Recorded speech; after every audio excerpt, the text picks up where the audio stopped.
साल 2007 में दोपहर के 2:30 बजे नेलिस एयरफोर्स बेस, जिसे एरिया 2 भी कहा जाता है, वहां पर पेट्रोलिंग करने वाले जवानों ने कंट्रोल रूम में एक मैसेज भेजा।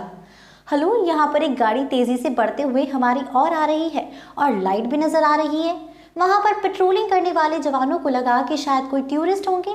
अब अगर वो टूरिस्ट होंगे तो उन्हें वहां से भेजना होगा, इसलिए आर्मी ने 2 मिलिट्री व्हीकल्स को उस तरफ भेज दिया, क्योंकि उन्हें कंफर्म करना था कि वो गाड़ी की लाइट है या फिर कुछ और। पर अचानक से लाइट बंद हो गई, अंधेरा छा गया और तब वहां के सिक्योरिटी सुपरवाइजर को लगा कि कुछ तो गड़बड़ है, क्योंकि वो न्यूक्लियर स्टोरेज फैसिलिटी की जगह थी जहां पर न्यूक्लियर बॉम्ब और वेपन्स रखे जाते थे।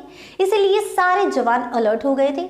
जब वहां पर यूनिट के कुछ जवान पहुंचे तो उन्होंने देखा कि वहां तो कुछ भी नहीं था, और इतना ही नहीं बल्कि टायर के निशान भी नहीं थे और पूरा इलाका सुनसान पड़ा हुआ था। इसके बाद K9 यूनिट यानी डॉग स्पेशलिस्ट यूनिट को अलर्ट किया गया था, पर यह यूनिट पहले से ही लोकेशन पर मौजूद थी और निगरानी कर रही थी। तभी K9 यूनिट को न्यूक्लियर स्टोरेज फैसिलिटी के टार के पास एक जवान ने देखा कि उस यूनिट की ओर 3 अजीबोगरीब रेड लाइट आ रही हैं। उसने कंट्रोल रूम को ये मैसेज दिया। कंट्रोल रूम ने K9 यूनिट से बात करने की कोशिश की, पर उनके रेडियो बंद हो चुके थे। तभी दूसरे यूनिट ने कहा कि हमें तो ऐसा रेड लाइट नजर नहीं आ रहा कोई भी। दूसरी ओर K9 यूनिट का डॉग भी कुछ सेंस नहीं कर पा रहा था। फिर वो रेड लाइट अचानक से गायब हो गई। फिर K9 यूनिट के रेडियो अचानक से शुरू हो गए थे, पर फिर वहां के सुपरवाइजर ने उन्हें बताया कि तुम लोगों का यूनिट 20 मिनट तक आउट ऑफ कॉन्टैक्ट था। पर K9 यूनिट कहने लगे कि नहीं, 4 मिनट से तो हम यहीं पर थे, पर सुपरवाइजर ने उनकी बात नहीं मानी थी। अब इससे तो यही लग रहा था कि उन 3 लाइट्स ने उस यूनिट को 16 मिनट का टाइम ट्रैवल करवा दिया था।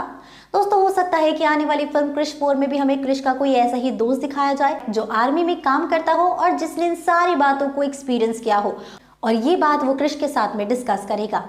खैर, जब एरिया 2 के बाहर जवान निगरानी कर रहे थे तब उन्हें गधे की लाश भी मिली थी।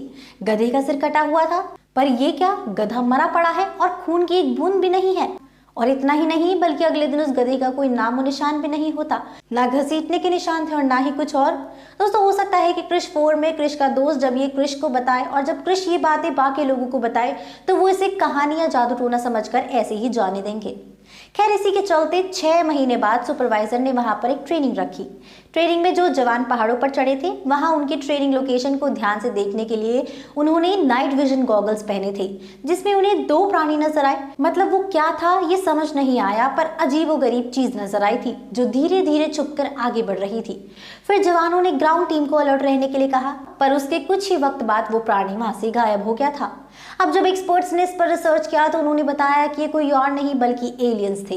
वैसे दोस्तों, क्रिश 4 में क्रिश इस बात को समझ पाए कि एलियंस कहीं ना कहीं तो इंडिया में है ही, और जिस तरह से अभी तक लोग ये समझ रहे हैं कि एलियंस इंडिया में नहीं आ सकते, शायद उन्हें इस बात से झटका लगे। तो देखते हैं दोस्तों कि अब इस फिल्म के मेकर्स हमारे लिए क्या कुछ खास, नया और अनोखा लेकर आते हैं। तो दोस्तों, इसी के साथ मैं अनुष्का त्यागी लेती हूँ आपसे इजाजत। बने रहिए और देखते रहिए बॉलीग्राज स्टूडियोज को। हमारी आज की राइटर है तृप्ति।